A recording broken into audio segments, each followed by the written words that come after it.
তুলনা এমন একটি অভ্যাস যা মানুষের সুখ সবচেয়ে নিঃশব্দে কেড়ে নেয়। আমরা নিজের জীবনকে অন্যের জীবনের সঙ্গে মেলাতে গিয়ে ভুলে যাই প্রত্যেক মানুষের শুরু আলাদা, সংগ্রাম আলাদা, গন্তব্য আলাদা। তাই অন্যের সাফল্য দেখে নিজেকে ব্যর্থ ভাবা যেমন ভুল, তেমনি অন্যের ব্যর্থতা দেখে নিজেকে বড় ভাবাও ভুল। জীবনের সবচেয়ে গুরুত্বপূর্ণ প্রতিযোগিতা অন্য কারোর সঙ্গে নয়, গতকালের নিজের সঙ্গে।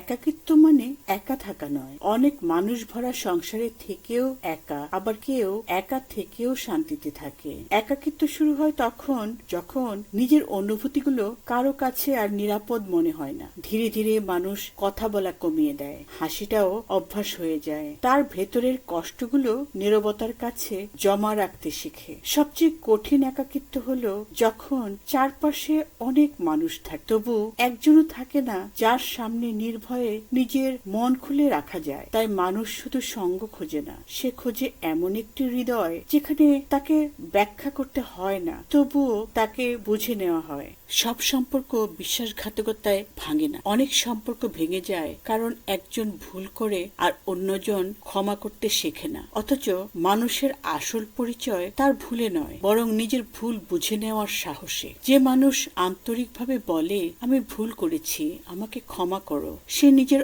অহংকার নয়, নিজের বিবেককে বড় করে। ক্ষমা মানে ভুলকে সমর্থন করা নয়, ক্ষমা মানে একটি সম্পর্ককে আরেকবার বাঁচিয়ে দেখার সুযোগ দেওয়া। সৎ মানুষ সবসময় সবচেয়ে বেশি লাভবান হয় না। কখনো কখনো সে সুযোগ হারায়, পিছিয়ে পড়ে, এমনকি মানুষের ভুল বোঝাবুঝির শিকারও হয়। তবু সে অসৎ হওয়ার পথ বেছে নেয় না, কারণ সততা অন্যকে দেখানোর জন্য নয়, নিজের বিবেকের সামনে মাথা উঁচু করে দাঁড়ানোর জন্য।